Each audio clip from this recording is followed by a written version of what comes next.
우리 주님의 사랑과 여러분을 향한 주님의 애틋한 마음, 눈에 넣어도 아프지 않는 그런 그 큰 사랑을 여러분이 날마다 더 깨달을 수 있기를 바랍니다. 이것이 인생의 우리의 답입니다. 하나님이 우리를 이미 사랑하고 계시는 것을 날마다 더 깨닫는 것, 그것이 모든 나의 삶의 문제에 대한 해답입니다. 오늘 말씀은 이것이 신약의 핵심이다 라는 제목으로 마가복음 12장 29절에서 30절 말씀, 마가복음 12장 29절에서 30절 말씀 우리 함께 보도록 하겠습니다. 같이 읽겠습니다. 예수께서 대답하시되 첫째는 이것이니 이스라엘아 들으라. 주 곧 우리 하나님은 유일한 주시라. 내 마음을 다하고 목숨을 다하고 뜻을 다하고 힘을 다하여 주 너의 하나님을 사랑하라 하신 것이요. 아멘. 한 번 더 읽어볼까요? 정말 진지하게 읽어보세요. 예수께서 대답하시되 첫째는 이것이니 이스라엘아 들으라. 주 곧 우리 하나님은 유일한 주시라. 내 마음을 다하고 목숨을 다하고 뜻을 다하고 힘을 다하여 주 너희 하나님을 사랑하라 하신 것이요.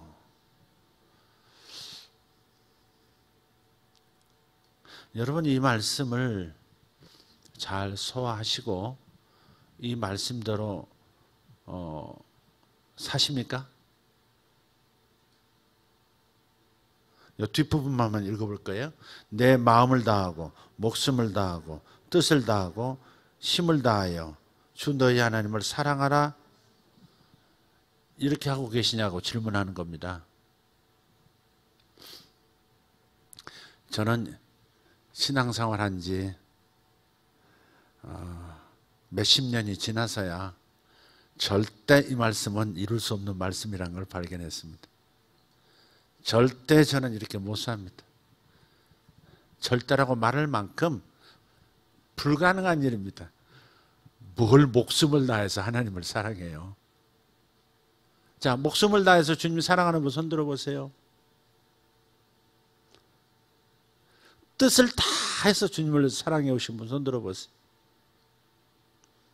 그런 분에게 내가 몇 가지 질문 몇 가지만 던지면 여러분 다시 손 내리실 거예요. 마음을 다하여 그분을 사랑하신 분. 근데 이게 율법의 요체거든요. 예수님은 율법의 강령이라고 그랬어요. 하나님을 마음을 다하여 뜻을 다하여 목숨을 다하여 먼저 사랑하라. 둘째는 내 이웃을 내 몸처럼 사랑하라. 이것이 율법과 선지자의 강령이라 그랬어요. 요체라 이 말이에요. 핵심이라 이 말이에요. 율법입니다 이거. 신약에 나와 있으니까 율법이 아니라고 말씀하시면 안 됩니다. 정확하게 여러분이 구약 시대와 신약 시대를 구분하셔야 합니다. 구약이 언제까지인지. 자, 말라기까지가 구약이라고 생각하시는 분 손 들어보세요. 알고 손을 안 드는 건지, 함정이 있을까 봐 손을 안 드는 건지, 무슨 질문인지 몰라서 안 드는 건지. 맞아요. 손 안 들어야 합니다. 구약 시대는 언제 마감되느냐? 예수님이 태어나면서부터. 아멘. 넘어가잖아 벌써. 아멘이라 그러잖아. 아니에요. 예수님께서 십자가에서 죽으시고 부활하신 바로 그때까지. 십자가 사건, 부활 사건, 그것이 구약을 마감하고 신약을 여는 거예요. 그게. 그러니까 예수님이 율법을 다 지키셨잖아요. 그죠? 할례도 받으셨고 또 뭐 하셨어요?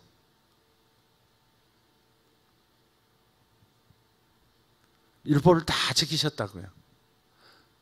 그렇기 때문에 성전에 가셨고요. 예물 다 드리셨고요. 다 하셨어요. 제사장에게 블레싱도 받으셨고. 그러니까 예수님이 살아내신 것은 율법의 요구를 이룰 수 있는 분은 오직 한 분뿐입니다. 죄가 없으시며 전능하신 그 말씀, 율법을 이 땅에 주신 그분 자신만이 그 약속을 지킬 수 있습니다. 그 명령을 지킬 수 있습니다. 그러니까 예수님 한 분 외에는 목숨을 다하여, 뜻을 다하여, 성품을 다하여, 힘을 다하여 그분을 사랑할 수 없습니다. 그리고 예수님은 그렇게 하셨죠. 목숨을 다해서 그분을, 뜻을 다해서, 모든 성품을 다해서, 마음을 다해서 아버지 하나님을 사랑하시고 가셨어요. 율법을 다 지키셨어요. 이 말씀을 지킬 수 있는 분은 오직 한 분뿐입니다. 말씀을 명령하신 그분 자신 한 분뿐이에요. 그러니까 우리가 이 말씀을 지킬 수 있다고, 지켜야 한다고 하는 이것 때문에 우리가 망하는 겁니다. 이게 우리가 예수를 믿음으로 구원 받아놓고 다시 율법으로 돌아가는 까닭은 바로 이런 구분선이 명확하지 않아서 그래요. 구약시대는 예수님의 십자가와 부활 거기까지고, 신약시대 역시 거기서부터가 신약이에요. 여러분 구약과 신약의 도표를 이렇게 보시면 가끔 그래프로 이렇게 그래픽으로 만들어 놓은 게 있어요. 그 십자가를 통해서 구분이 돼요. 물론 예수님의 출생을 통해서 AD 비포와 AD가 갈라지긴 하지만 구약은 분명하게 예수님께서 율법의 모든 요구를 지키지 못하는 인간을 대신해서 십자가에서 두 팔 넓게 벌려 매달리시고 대신 죽어주시는, 바로 그때까지가 율법이고 그 다음 부활하시면서 신약이 시작된 거예요. 그러니까 그 전에 주님께서 이 땅에서 하셨던 말씀들 중에서도 여러분 잘 보셔야 돼요. 율법 안에서 율법을 말씀하신 거죠.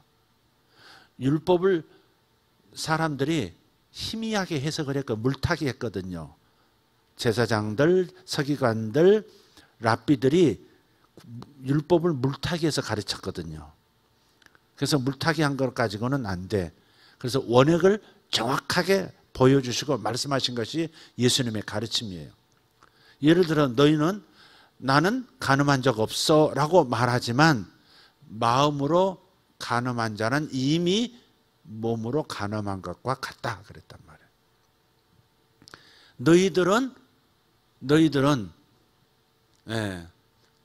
너희들은 살인하지 않았다라고 말하지만 내가 너에게 말하노니 형제를 미워하는 자는 이미 살인하였느니라. 그래서 율법의 본래 원액을 그대로 다시 한번 살려놓으신 것이 예수님이세요. 그렇다고 해서 이제 마음으로 간음하고 마음으로 누구를 미워하면 이미 살인자고 간음한 자가 돼버리는 이것을 주님께서 왜 명쾌하게 다시 원래대로 되돌려 놓으셨을까 하는 거예요. 그것은 율법의 진단을 받아야 내가 얼마나 심각한 죄인인 것을 알고 얼마나 병자인 것을 알고 참된 의사이신 예수님께 오기 때문에 그런 거예요. 율법은 우리를 죄인이라고 하는 것을 진단해 주는 용도로서 하나님이 주신 거예요. 율법을 지켜낼 수 있다고 믿어서 율법을 주신 게 아니라고요. 율법의 목적, 율법의 용도는 죄가 죄인 것을 알게 하려고 율법을 주신 거예요. 그래야 의사이신 주님이 이 땅에 오셨을 때 주여 살려주세요 하고 예수님께 달려갈 수 있으니까. 근데 물타기 해놓으면 어때요? 나 간음 안 했어. 의사 필요 없어. 나 살인 안 했어. 의사 필요 없어. 나 도적질 한 적 없잖아. 근데 왜 그리스도가 필요한 거야? 이러면서 예수께 안 간다 이 말이에요. 그래서 구원을 못 받는 거예요. 그래서 주님께서 구원받게 하려고 율법을 더 강화시킨 거예요. 원래 율법으로 돌려놓으신 거예요. 그래서 마태복음 5장에 나오는 그 모든 말씀들은 전부요 하나같이 지킬 수 없는 말씀이에요. 우리 실력으로.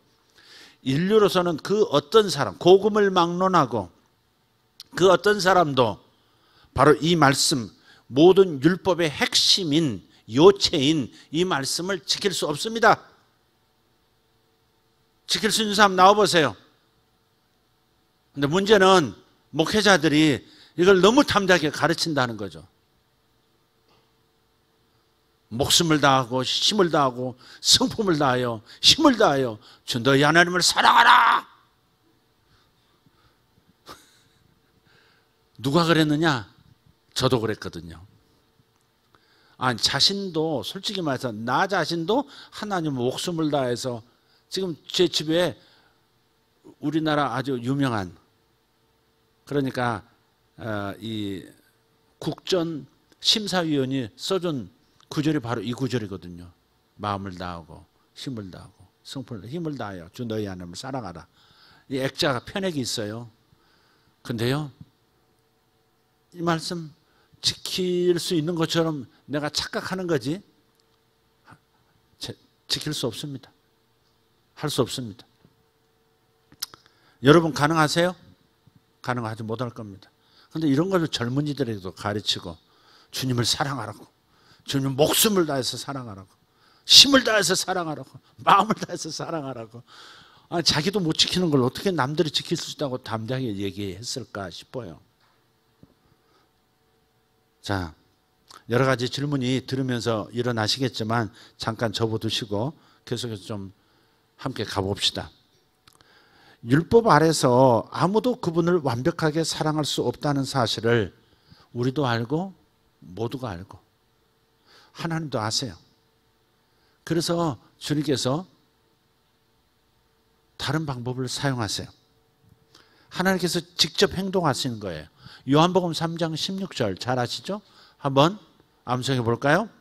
하나님이 세상을 이처럼 사랑하사 독생자를 주셨으니 이는 저를 믿는 자마다 멸망하지 않고 영생을 얻게 하려 하십니다. 하나님이 이처럼 우리를 사랑하셨대요. 이처럼이 뭐예요? 하나님이 행동하신 거죠. 행동으로 당신의 완벽한 사랑을 보여주신 거예요. 우리는 하나님을 완벽하게 사랑할 수 없어요. 사랑해요. 그러나 완벽하게 사랑은 못한다 이 말. 마음을 다하여 힘을 다하여 뜻을 다하여, 이 말은 완벽하게 사랑하라 이 말이잖아요. 빈틈없이 사랑하라. 한시도 빈틈없이 완벽하게 하나님을 사랑하라. 그 말씀 아니에요 지금 이게. 다 하여니까. 다 하여. 목숨을 다하여. 근데 우리는 그렇게 못한다고요. 실제로 못한다고요. 그래서 하나님께서 우리를 아세요. 우리 연약함을 아세요. 그렇게 사랑할 수 없다는 거 아세요. 그래서 당신이 이제는 내가 너희들을 완벽하게 사랑하는 방식으로 보여주겠다. 그래서 이처럼인 거예요. 그래서 우리 십자가에서 예수님을 만나면 울 수밖에 없는 거예요. 십자가에서 나를 대신해서 당신의 두 팔을 그냥 쫙 벌리시고 못 박혀서 나를 위해서 대신 징벌받으시고 저주받으시고 지옥에까지 내려가시는, 영원히 내려가시는 그 형벌을 받으셨잖아요. 그죠? 이처럼 사랑하신 거예요. 이처럼 완벽하게 목숨을 다해서 우리를 사랑하신 거예요. 뜻을 다해서 우리를 사랑하신 거예요. 구약에 예언된 대로 하나님의 뜻을 그대로 다 이 땅에 오셔서 그대로 하나님이신 그분이, 부유하신 그분이 가난하게 되시고 완벽하신 그분이 고통에 찬 눈물을 흘리셔야 하는 이 땅에 그대로 오셔서 그냥 사랑을 보여주신 것이잖아요. 이처럼 사랑하신 거예요. 우리는 이처럼 사랑할 수 없어요. 우리는 하나님을 이처럼 완벽하게 사랑할 수 없어요. 그러나 하나님은 이처럼 우리를 사랑하실 수 있는 분이에요. 희망은 어디에 있어요? 내가 이처럼 사랑할 수 있다고 착각하는 데서 있는 것이 아니라 그분이 일방적으로 나를 죄인 되었을 때에 아직 죄인의 상태인데 그분을 찾지도 구하지도 필요로 하지도 않는 그 죄의 구렁텅이에 있을 때에 이처럼 사랑하셔서 완벽한 사랑을 우리에게 보여주신 거예요. 로마서 5장 7절 9절입니다. 로마서 5장 7절 9절. 그러니 이제 나를 봐라. 내가 먼저 마음과 목숨과 뜻을 다해 너를 사랑해 주마. 그러면서 십자가에 오르신 그분의 그 놀라운 것을 깨닫고 사도 바울이 이렇게 말합니다. 한번 읽어보겠습니다. 의인을 위하여 죽는 자가 쉽지 않고 선인을 위하여 용감히 죽는 자가 혹 있거니와 우리가 아직 죄인 되었을 때 그리스도께서 우리를 위하여 죽으심으로 하나님께서 우리에 대한 자기의 사랑을 확증하셨느니라. 그러면 이제 우리가 그의 피로 말미암아 의롭다 하심을 받았으니 더욱 그로 말미암아 진노하심에서 구원을 받을 것이니. 그래요. 참 의로운 사람을 위해서, 죄 없는 의인을 위해서 죽는 사람이 없대요. 착하고 의인을 넘어서서 선한 일을 막 베푸는 사람을 해서 내가 죽겠소 해서 그렇게 죽어주는 사람은 혹 있대요. 그러나 흉악무도한 죄인을 위해서 내가 대신 죽겠소 하는 사람은 없다, 인간 사회에는. 그러나 우리 하나님께서는 우리를 사랑하셔서 인간 되셔서 이런 죄인 상태에 있는 나를 사랑하사, 나를 사랑하신다는 그 완벽한 사랑, 완전한 사랑을 하고 계신다는 것을 십자가에서 보여주신 거예요. 이 땅에 오신 것 자체가 사랑을 보여주신 것이지만, 끝까지 사랑해 주신 것이 사랑을 보여주신 것이지만, 십자가에서 대신 죽어주시는, 대신 하나님께 저주받으시는 그 형벌을 겪으신 것을 통해서 당신의 완벽한 사랑을 우리에게 보여주신 거예요. 여러분, 이론으로 지금 듣고 있어요. 머리로 지금 듣고 있어요. 그러나 하나님의 성령께서 여러분에게 이것이 진리로서 생생한 사실로서 주님의 마음이, 주님의 그 희생하시는 사랑하시는 완벽한 사랑의 마음이 여러분에게 닿기를 바랍니다. 여기 있는 젊은이들에게 닿기를 바라고, 그래서 주님의 십자가에서 발견되는 하나님의 사랑 앞에서 여러분 주님의 사랑을 발견하고 녹아내리기를 바랍니다. 그게 구원입니다. 주님의 사랑을 발견하는 것, 그게 구원입니다. 나를 위해서 죽어주신 하나님, 바로 그분을 발견하셔야 돼요. 아직 죄인 되었을 때 그리스도께서 나를 위해서 죽어주신 그 십자가의 희생을 통해서 우리에 대한 자기의 사랑을 확증하셨느니라. 나 이렇게 너희들을 완벽하게 사랑해. 목숨을 다해서, 뜻을 다해서, 성품을 다해서, 힘을 다해서 너희를 이렇게 사랑하고 있어. 너희들은 그렇게 사랑할 수 없다는 건 내가 알아. 그러니까 나를 사랑하려고 하는 거기에 초점 맞추지 마. 너희들은 할 수 없어. 그냥 받아. 사랑부터 받아. 사랑을 나에게 보이려고 하지 말고 사랑부터 먼저 받아. 주님은 그런 거예요. 이해가 되시면 아멘 합시다. 다시 성경을 보십시오. 요한일서 4장 10절이에요. 요한일서 4장 10절. 시작. 사랑은 여기 있으니 우리가 하나님을 사랑한 것이 아니요. 인정하십니까? 우리가 하나님을 사랑한 적이 없어요. 그것도 완벽한 사랑을 하나님께 보인 사람은 단 한 사람도 없어요. 구약의 수많은 인물들조차도 완벽한 사랑을 그분에게 보여드리고 힘을 다 목숨 다하여 보여드린 건 없어요. 사랑은 여기 있으니 우리가 하나님을 사랑한 것이 아니요 하나님이 우리를 사랑하사 우리 죄를 속하기 위하여 화목제물로 그 아들을 보내셨습니다. 옛날에 구약에 번제 드릴 때 제물이 되어서 올라가서 팍 타잖아요. 목숨이 끊기고 내장 다 갈라내고 고기 다 불길 잘 들어가도록 살 다 발라서 태우잖아요. 그게 화목제물이잖아요. 그걸 함으로써 하나님과 화목하게 되는 거니까. 그래서 예수님께서 십자가에서 우리 죄를 없애기 위해서 화목제물로 그 아들을 보내신 거예요. 하나님을 향한 우리의 사랑이 아니라 우리를 향한 하나님의 사랑입니다. 그런 찬양이 있죠. 나를 향한 주님의 사랑 그 누구도 막을 수 없네. 그 찬양 부르면 얼마나 좋은지 몰라요. 아멘, 아멘, 아멘. 나를 향한 주님의 사랑. 이것이 안 느껴진다면 당신은 아직 한 번도 경험한 적이 없다면 당신 구원 못 받은 거예요. 교회 종교생활하고 기독교인인 것처럼 보이지만 아직 구원 못 받으신 겁니다. 나 같은 자를 위한 이 크신 사랑, 십자가의 사랑. 와, 하나님 이런 사랑을 내게 주시다니. 좀 무디어져서 잘 못 느낄 수는 있어요. 그런 상태에 있다고 해서 또 구원 못 받았다고 또 가슴을 찢고 가서 자해하고 그러면 안 됩니다. 손톱으로 뻑뻑 긁고 뭐 이렇게 그렇게 하면 안 돼요. 그러나 한 번이라도 여러분 경험하셨어야 해요. 와, 나를 위한 주님의 사랑, 그 누구도 말릴 수 없는 이 사랑 너무나 감사합니다. 그 십자가의 사랑 앞에서 정말 감동하고 감격하고 눈물 흘리고, 우리는 이것들이 사실은 반복돼야 되거든요. 그래서 십자가를 자주 바라보셔야 돼요. 여러분 구원받은 척하지 마세요. 절망입니다. 바리새인들 구원받은 척했어요.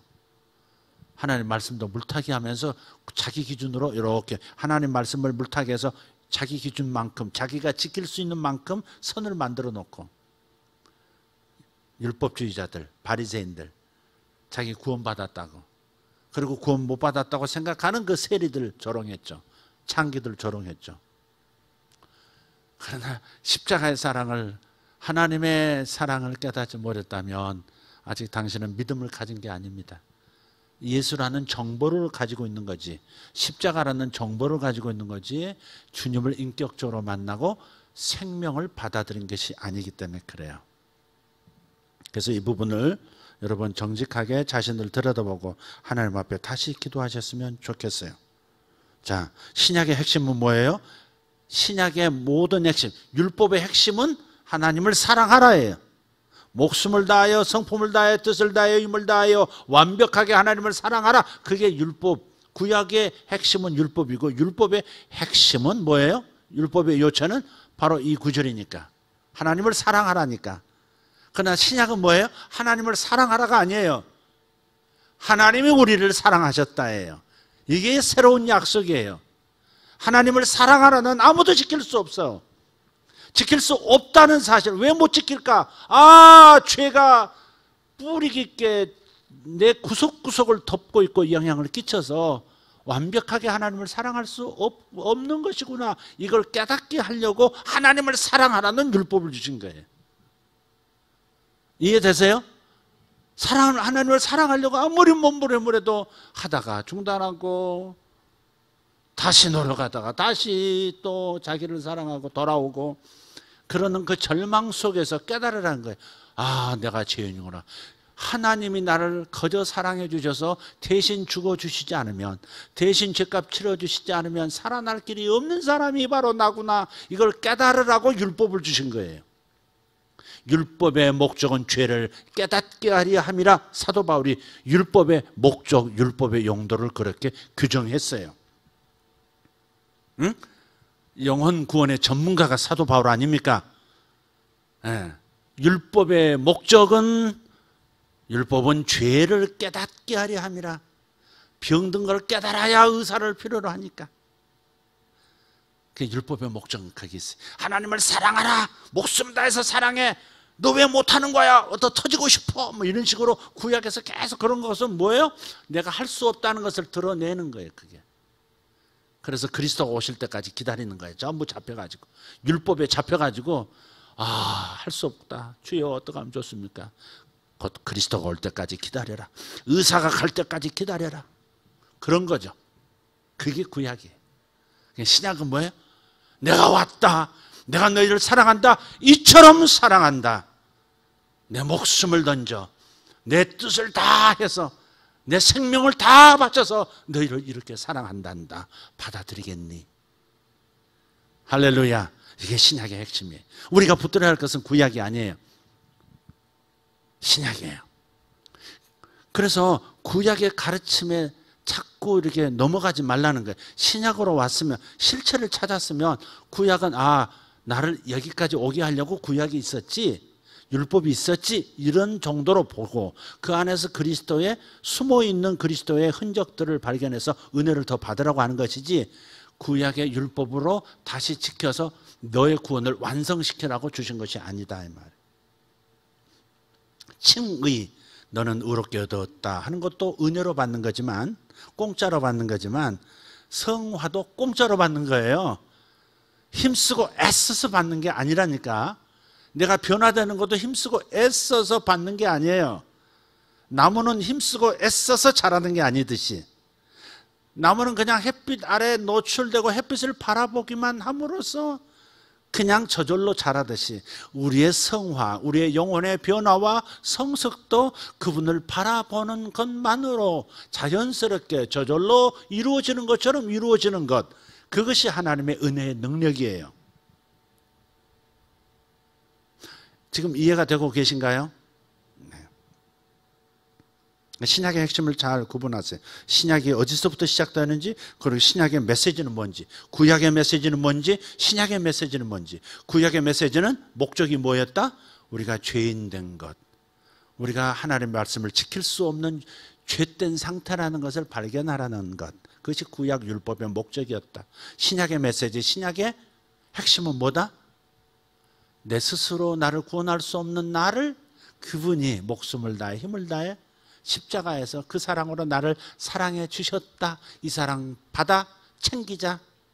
이것이 신약의 메시지. 잘난 척하지 마세요.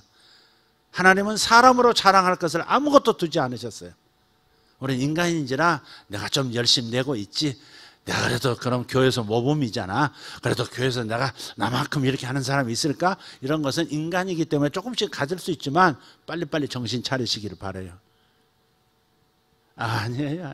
그렇다고 해서 뒤처져 있으면서 자기는 그냥 공짜로 빨대 꽂고 다니면서 그러면서도 다 그런 거야 이러면서 또 살라는 얘기는 아니에요. 남의 은혜를 남용하라고, 은혜를 오용하라고 제가 이 말씀 드리는 건 아니에요. 그렇지만 사람 앞에서 자기를 자랑하는 것은 지혜가 아닙니다. 또 나보다 신앙이 약하다고 업수히 여기는 것도 지혜가 아닙니다. 그건 교만입니다. 하나님의 은혜를 헛되게 만드는 겁니다. 오직 자랑 받으실 분은, 영광 받으실 분은 오직 우리 주 예수 그리스도 한 분뿐입니다. 할렐루야, 아멘. 우리는 그분의 과분하신 은혜를 받고, 그래서 그분의 사랑만을 자랑하는 세대를 일으켜야 합니다.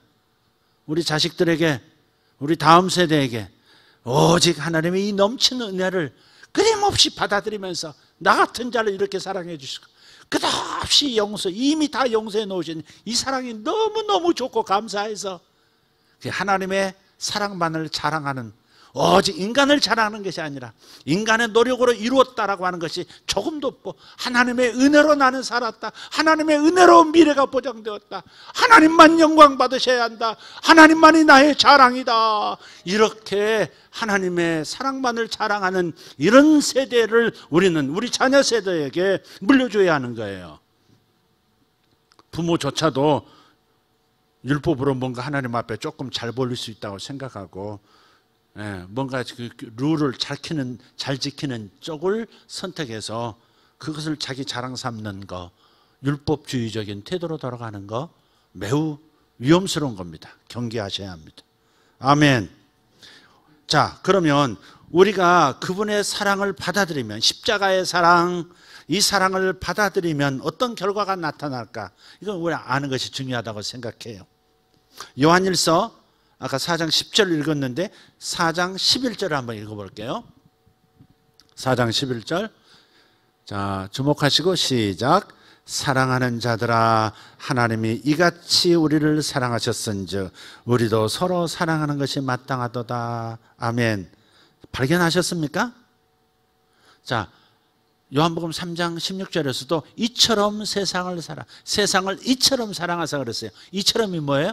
하나님이 인간 되어 행동하신 십자가의 행동, 십자가의 희생의 행동, 그것이 이처럼이었어요.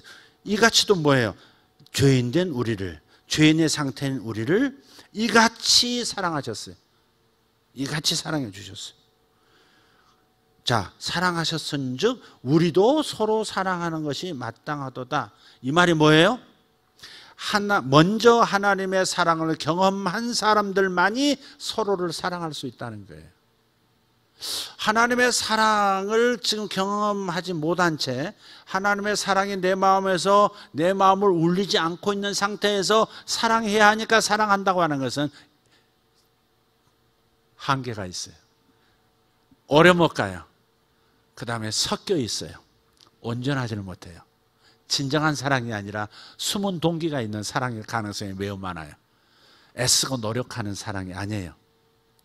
하나님 나라는 어찌 보면 그냥 하나님 안에서 나를 통해서 하나님이 그냥 나타나시는 것 같은, 저절로 이루어지는 것 같은 세계라는 것을 저는 시간이 갈수록 더 많이 느껴요.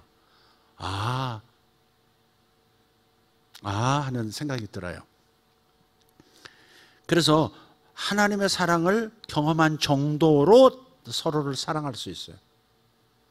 여러분이 사랑한다고 하는 것도 뭘 이렇게 섬기고 뭐 하는 것도 다 여러 가지가 섞여 있다는 거예요. 순수한 사랑이 아닐 수 있어요. 그것도 순수하지 않은 사랑이라도 서로 나누세요. 그러나 우리의 목표는 어디 있어야 돼요? 하나님이 나를 이렇게 사랑하셨으니 와, 그 사랑에 감동해서 나도 모르게 사랑해지는 거고. 사랑한다는 게 뭐예요? 이해해주고 용서해주고 받아들여주고 덮어주고 그런 거 아니겠어요? 아멘? 근데 이건 뭐예요? 하나님이 나를 덮어주셨으니까. 일본 사람들과 한국 사람들의 차이를 이렇게 얘기하는 분을 봤어요. 일본 사람들은 밥을 먹을 때 빈 그릇인데도 뚜껑을 덮더라고요.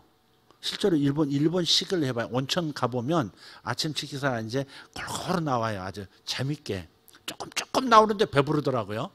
두부 조금, 뭐 새우젓 조금, 뭐 조금 간지러가지고 뭐 아유 이걸 밥이라고 내와 반찬이라고 내와서 그런데 이거 하나하나 먹다 보면 배가 불러요. 일식 그 정찬 드셔보신 분 알 거예요. 소박하게 나온 것 같은데 배가 부르더라고요. 그래서 나중에 밥도 남기고 좀 그렇게 돼요. 그런데 일본 사람들은 이렇게 빈 그릇도요 반드시 뚜껑을 덮어요. 이렇게 보면 뚜껑을 덮습니다. 한국 사람들은 덮지 않아요. 빈 그릇인데 뭘 덮어? 그러니까 일본 사람들은 우리 한국하고 이제 과거사 문제도요. 일본 사람들의 문화는 뭐냐면 무엇이 용서하는 거냐? 덮는 거다. 근데 한국 사람도 무엇이 용서하는 거냐? 용서가 될 때까지 감정 없어질 때까지 계속 자백하는 것이 그것이 용서를 구하는 태도라는 거죠. 그러니까 이게 접점이 안 생겨요. 일본 사람들은 우리를 이해를 못할 수도 있습니다. 자기 죄를 그냥 없다라고 하는 불의도 있겠지만 자기들의 문화는 덮는 문화라는 거죠. 이렇게 일본 사람에게 뭐가 사회에서 문제가 돼도 다 덮어져서 오잖아요. 그런 데서 이제 나타나는 문화적 특성인 것 같아요. 무엇이 옳으냐? 그건 중요한 건 아니에요. 적어도 우리가 하나님 앞에서 다른 사람을 향해서 사랑할 수 있는 것은 하나님이 나를 사랑해 주시는 그 에너지가 넘쳐서 사랑하게 되는 거예요. 내가 사랑해야 된다라고 하는 명제 때문에 사랑하라고 하신 말씀 때문에 사랑해야지 의무로 사랑하는 것이 하나님이 바라시는 사랑이 아니고 하나님의 사랑을 넘치게 충만한 사랑을 경험하고 보면 너무 좋아서 자기도 모르게 다른 사람을 사랑하고 다른 사람에게 주고 싶고 다른 사람을 그냥 미워하지도 않고 그냥 은혜스럽게 바라봐주고 사랑스럽게 봐주고 이것이 사랑하는 방법이다 이 말이에요. 이해가 되시죠? 제가 처음 믿은 후부터 내가 변하던 너무 극적인 변화기 때문에 첫사랑 때가 참 기억이 생생하잖아요. 그때도 제가 처음 이렇게 변화될 때 그 전과 그 후를 예수 믿은 후를 가만히 돌이켜 생각해 보면 아 맞았어 그때 그랬지 은혜로 구원받았으니까 너무 나 같은 죄인을 살려주신 것이 너무 감사해서 봉사하는 것이 뭐 봉사라고 생각이 안 드는 거예요. 당연히 그 몸이 움직이는 거지. 몸이 움직이는 거예요. 누구를 위해서 기도하는 거? 기도해 줘야 하니까 기도해 주는 게 아니에요. 그냥 기도가 나오는 거예요. 넘치는 사랑 때문에. 하나님이 내게 주신 사랑 때문에 다른 사람이 불쌍해서 기도할 수밖에 없고 세상을 위해서 기도할 수밖에 없는 상태가 되는 거죠. 하나님은 그런 사랑을 원하시는 거예요. 해야 하니까 행동하는 것이 아니라 내 속에 이미 충만해진 하나님의 사랑의 경험이 자신도 모르게 그렇게 나오게 되는 것. 그것을 정상적인 사랑의 방식, 사랑 에너지로 보시는 거예요.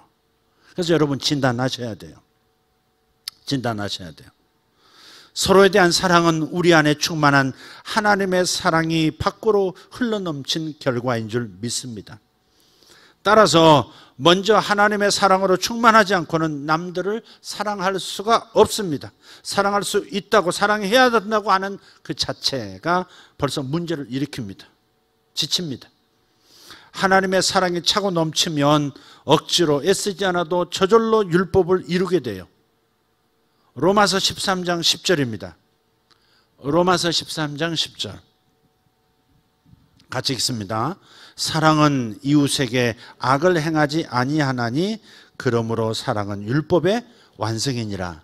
사랑은 남에게 악을 행하지 않아요. 사랑은 절대 남에게 악을 행하지 않아요. 뉴스에서 나오는 이야기들, 아니 뉴스로 가서 남들 정죄하고 전부 정죄한다고 같이 정죄하고 그러기보다는 그런가 보다 하고 넘어가고 그럴 때도 내가 어떤 태도를 취하느냐를 좀 잘 보셔야 돼요. 나는 어떤 존재냐를 생각해야 돼요. 우리 젊은이들에게 율법을 강조하면 그들이 죄를 안 지을까? 하나님 사랑해야 돼. 뜻을 다하여 사랑해야 돼. 말씀대로 살아. 음란한 행동하지 마. 딴짓하지 마. 그러니까 주의를 반드시 지켜. 안 지키면 너 큰일 나. 뭐 할 수 있어요. 그렇게 가르칠 수 있어요. 그러나 우리가 그걸 하면서도 우리는 규칙도 배워야 하기 때문에 그걸 가르치지만 그것이 원동력은 아니다 이 말이에요. 뭘 해야 한다고 하는 그것을 가르치는 것이 그 사람을 변화시키고 근본적으로 다른 삶을 살 수 있게 만드는 가장 중요한 에너지는 아니다 이 말이에요. 그건 하나의 틀일 뿐이에요. 움직이게 만드는 에너지는 어디서 나오는 거냐 하는 거예요. 요셉을 한번 생각해 볼 거예요. 요셉은 모세보다 윗대의 사람입니다. 400년 전 사람입니다. 적어도. 그죠? 모세는 요셉보다 400년 후의 사람이에요. 율법은 누구를 통해서 왔어요? 모세를 통해서 왔어요. 십계명 누구를 통해서 왔어요? 모세를 통해서 주어졌어요. 그러면 요셉은 율법 아래에 있는 사람이에요? 율법 바깥에 있는 사람이에요? 율법이 없으니까 율법 아래에 있는 사람이 아니에요. 율법의 통제를 받는 사람이 아니에요. 그런데 요셉은 어떻게 십계명을 지켰냐 이 말이에요. 그 아리따운 여인이, 권세가 있는 여인이 계속해서 자자고 동침하자고 유혹하는데 어떻게 해서 그걸 거절하고 심지어는 도망칠 수 있었느냐 이 말이죠. 여러분, 젊은이들은 도망치는 것을 부끄러워해서는 안 됩니다. 적어도 유혹으로부터 도망치는 것은 자랑스러워 하셔야 합니다. 유혹으로부터 도망치지 않으면 안 됩니다. 유혹은 거기에 머무는 순간에 계속해서 머물러서 자기 힘으로 피해보려고 하는 순간에 말려 들어가게 돼 있어요. 자기 마음이 첫째 통해요. 응? 자기를 좋아한다고 다가오면서 별 문제도 없을 것 같은데 나는 자기가 좋아요.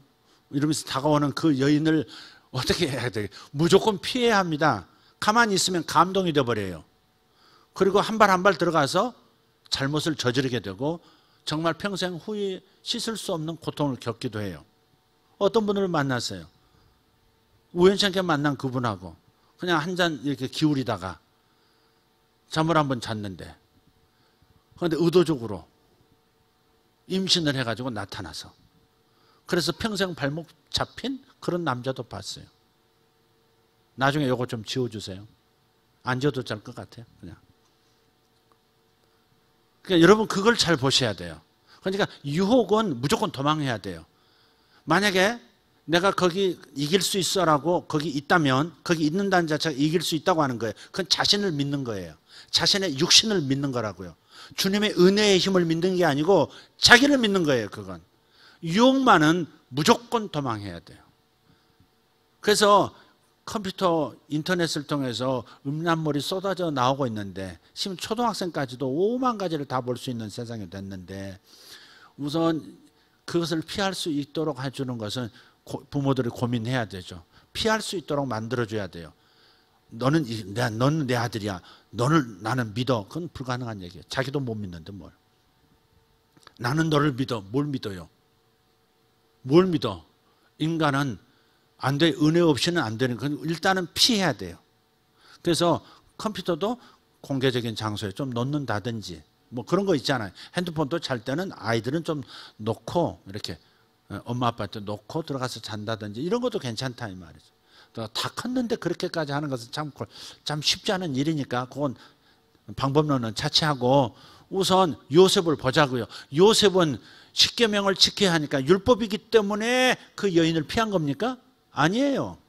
율법이 없었다고요 그때 당시. 그런데 어떻게 해서 그것이 죄라고 말하면서 피했느냐 이 말이죠. 창세기 39장 9절을 보면 그렇게 말씀해요.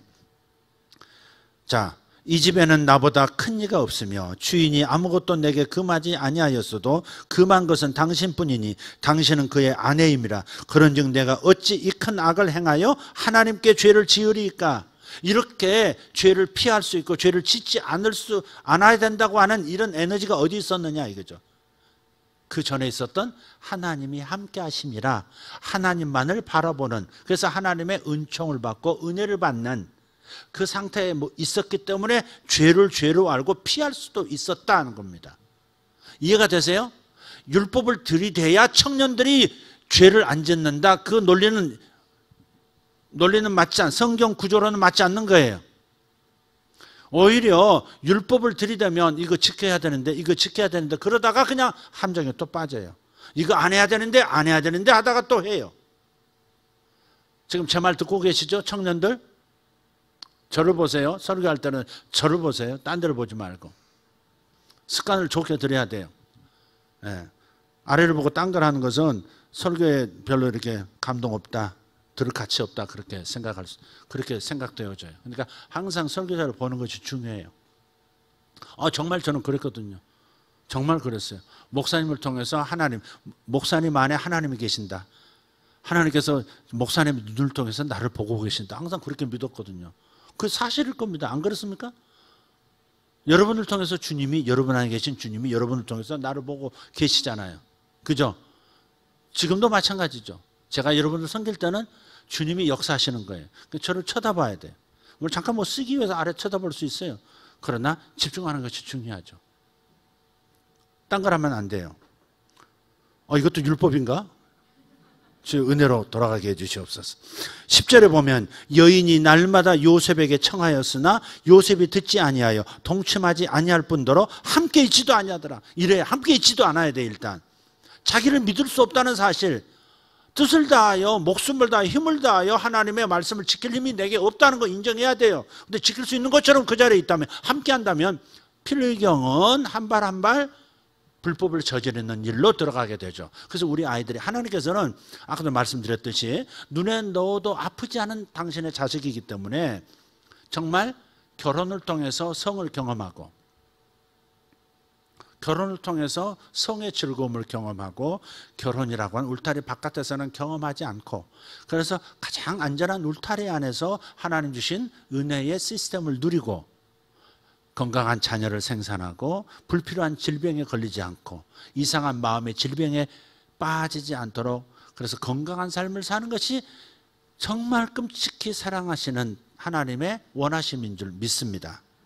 그러니까 여러분이 그런 데 노출되지 않도록 아예금 피하셔야 돼요. 함께하지 않아야 돼요. 나를 유혹에 빠뜨릴 수 있는 것은 자주 경험해 보셨으니까 알 거 아니에요. 그러니까 아예 거기로부터는 근처도 가지 않도록 자신을 빼야 돼요. 자신을 반드시 빼셔야 됩니다. 그 자리에 있다고 하는 것은 자신을 과신하는 거예요. 어느 정도 넘어갈 겁니다. 여러분 다 아실 거예요. 넘어갑니다. 네.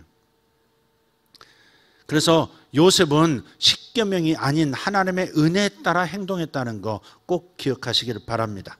할렐루야. 그래서 우리 자녀들에게 신약에 나타난 하나님의 마음을 알려주는 것이 가장 중요합니다. 이거 해라, 저거 해라, 저거 지켜라, 저거 지켜라 보다도 하나님이 너를 어떻게 사랑하시는지, 어떠한 사랑으로 이처럼 사랑하신 그 십자가 앞으로 자꾸 자식을 인도해야 합니다. 거기서 한 번만 예수님을 만나고 거기서 은혜를 한 방울이라도 맛보면 영원히 변해지는, 다시는 돌아갈 수 없는 그 길을 갈 수 있게 돼요. 은혜의 힘은 이렇게 막강한 겁니다. 은혜는 초자연적인 절제력도 주고요, 은혜는 초자연적인 집중력도 줘요. 그러니까 은혜를 맛보게 할 수 있는, 예수님을 만날 수 있는 장소로 자꾸 인도해야지, 은혜가, 십자가가 예수님이 그를 인도할 수 있도록, 그에게 힘을 불어넣으실 수 있도록 예수님 앞으로 인도해야지, 자꾸 율법 가지고 규칙 가지고 룰 가지고만 하면 역효과만 날 뿐이라는 것을 우리는 많이 경험했어요. 여러분 부모들 빨리 항복하셔야 합니다. 이거 내 방법 틀렸습니다. 물론 어릴 때는 규칙을 가르치는 것도 좋지만 이미 자의식이 있는 아이들에게는 규칙만으로는 안 된다는 거죠. 은혜만이 답입니다.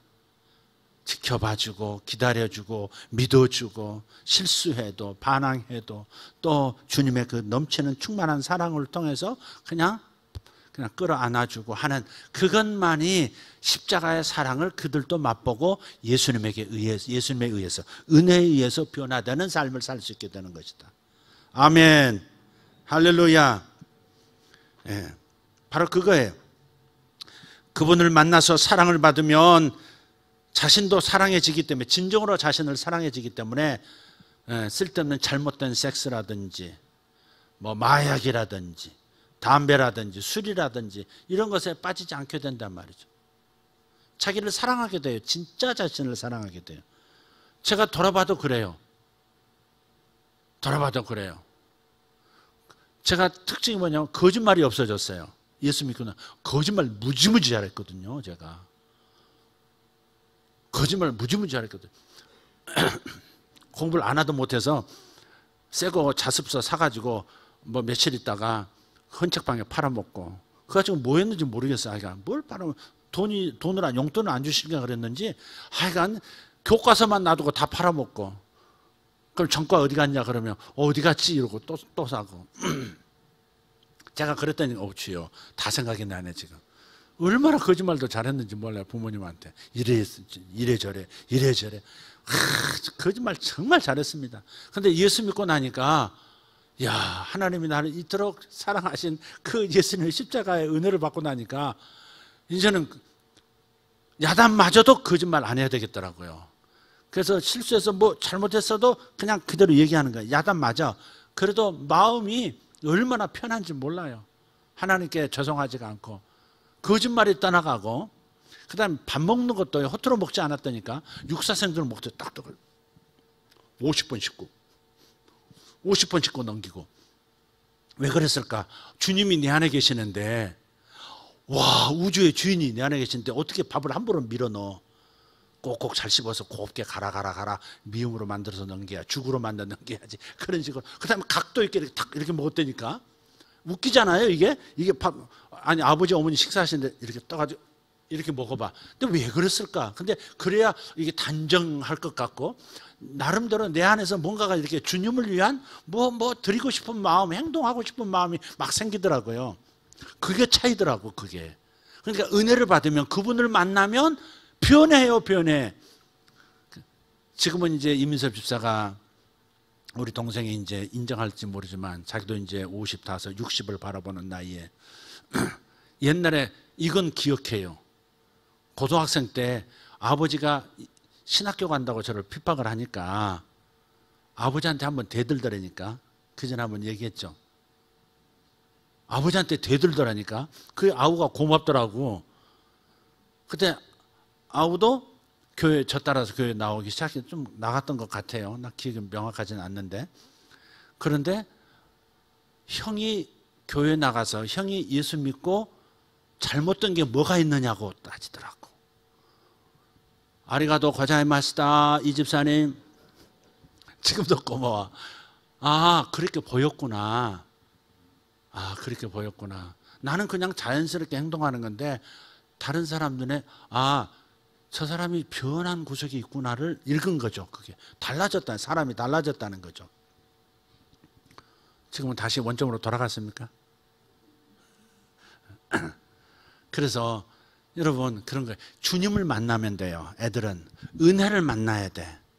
주님의 십자가의 은혜를 깨달으면 하나님이 깨닫게 해주셔야 돼. 그것도 억지로 되는 게 아니야. 억지로 되는 거 아니에요. 주님께서 자꾸 제가 이런 십자가의 은혜와 복음을 설교하는 것은 예수님으로부터 오는 은혜를 받고 진짜 의롭게 되는 방법이 뭔지 그것을 알면 달라지기 시작하거든요. 진짜 달라지거든요. 그래서 이 설교를 자꾸 하는 거예요.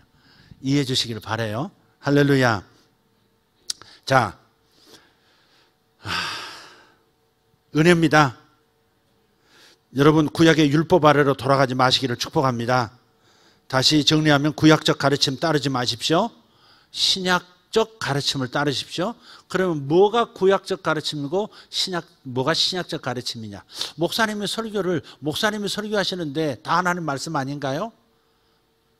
신약시대의 목사님이 설교하니까 다 신약적인 말씀 아닙니다, 여러분.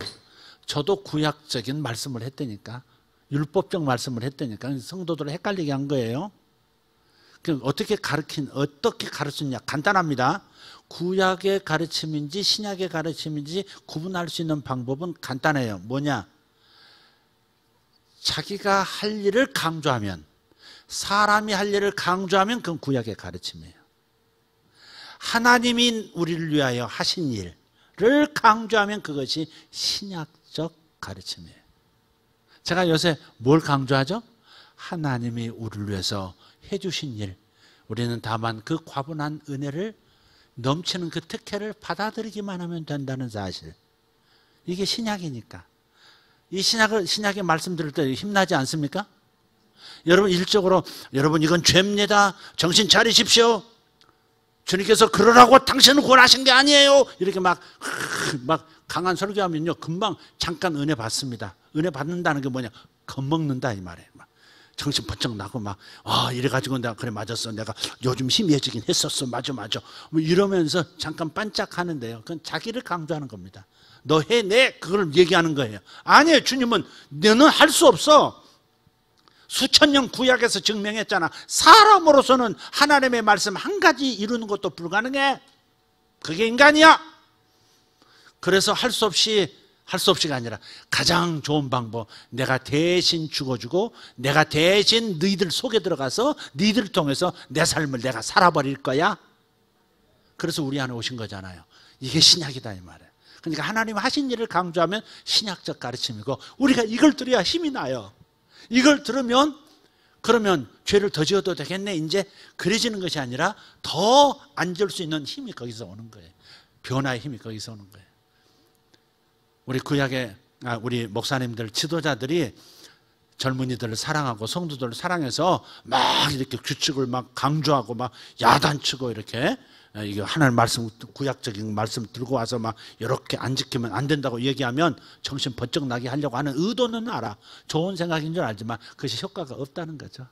얼마 못 간다는 거죠. 그건 약발 얼마 못 가요. 오직 은혜만이 지속성이 있어요. 하나님의 사랑은 변함이 없잖아요. 끝까지 가시잖아요. 그러니까 하나님의 사랑을 선포해 주는 것, 하나님의 사랑을 받아들이는 것이 끝까지 주님의 길을 갈 수 있게 만들어 주는 거예요. 우리 자식들에게도 우리 다음 세대에도 하나님의 은혜를 강조하는 우리 모두가 되어지기를 바랍니다. 할렐루야. 우리 젊은이들을 사랑해요. 우리 성구 형제 참 뭐다 얼마나 귀한 형제들이에요. 하나님의 은혜, 십자가의 은혜를 꼭 체험하기를 바라고, 자주자주 십자가에서 나를 위해서 죽어주신 예수님과 하나님의 사랑을 경험할 수 있는 분들 되기를 축복합니다. 기도하겠습니다. 하나님 감사합니다. 우리 예수님이 하신 일을 강조하라고 말씀했는데, 우리가 예수님이 하신 일을 말씀하면서 동시에 사람이 해낼 수 있다라고 하는 율법적 가르침으로 돌아가서 혼란스러움에 빠질 때가 너무 많았습니다. 아버지 하나님, 신약이 어디서부터 출발했는지, 시점이 어디인지를 분명하게 하고 구약과 신약을 구분할 수 있는 분별력을 더해 주시옵고, 아버지 강단에서 선포되는 말씀이나 유튜브에서 나오는 메시지들이나 가르침들 아버지 잘 분별하게 도와주시옵소서. 아버지 신약의 핵심, 신약의 가르침, 하나님이 나를 위해서 은혜 베풀어 주신 그 사랑의 핵심, 이것으로 꼭 구분해서 율법적 가르침을 걸러낼 수 있는 우리 성도들 되게 하여 주시옵소서. 주께서 해주실 줄 믿습니다. 감사합니다. 예수님의 이름으로 기도합니다. 우리 다 같이 일어나셔서 주님 앞에 감사하면서 또 주님 앞에 구할 것들을 구하시면서 기도하시고 돌아가셨으면 좋겠습니다. 주님께서 말씀하셨습니다. 주님께서 말씀하셨습니다. 너희들이 나를 사랑할 수는 없다. 너희들이 완벽하게 나를 사랑할 수 있는 힘이 없다. 그래서 이제는 내가 너에게 완벽한 사랑을 행동으로 보여주겠다. 주님, 각자 앞에 주님께서 서 계시는 것을 보시기를 바랍니다. 주님 감사합니다. 주님 감사합니다. 주님이 내게 베풀어 주시는 그 크신 사랑을 받아들입니다. 십자가에서 나를 대신해서 나의 죄값을 치러주신 것을 감사합니다. 나는 지옥에 떨어졌어야 할 사람입니다. 나는 지옥에 떨어졌어야 할 사람입니다. 영원한 불못에서 고통을 당했어야 할 사람입니다. 아버지는 죄 가운데 헤맬 사람인데 예수님께서 대신 형벌을 받아주셨습니다. 주님 감사합니다. 예수님을 내 마음에 모십니다. 예수님 내 안에 들어오시옵소서. 나를 사랑하신 것을 받아들입니다. 나를 위해 죽어주신 것을 받아들입니다. 나를 위해 살아나신 것도 받아들입니다. 내 안에 들어오시는 것도 받아들입니다. 주님, 내 안에 들어오시옵소서. 부활의 영이신 주님이시여, 내 안에 들어오시옵소서. 할렐루야. 아바라티베레샤이알라발라키마라디아 아벨라디아라바. 주님의 은혜로 나는 삽니다. 주님의 은혜로 삽니다. 주님의 은혜로 나는 복을 받습니다. 내 노력으로 복을 받는 것이 아니라 주님의 은혜로 나는 복을 받습니다. 위대하신 하나님, 나를 사랑하셔서 감사합니다. 할렐루야, 할렐루야. 우리 아버지여 감사합니다.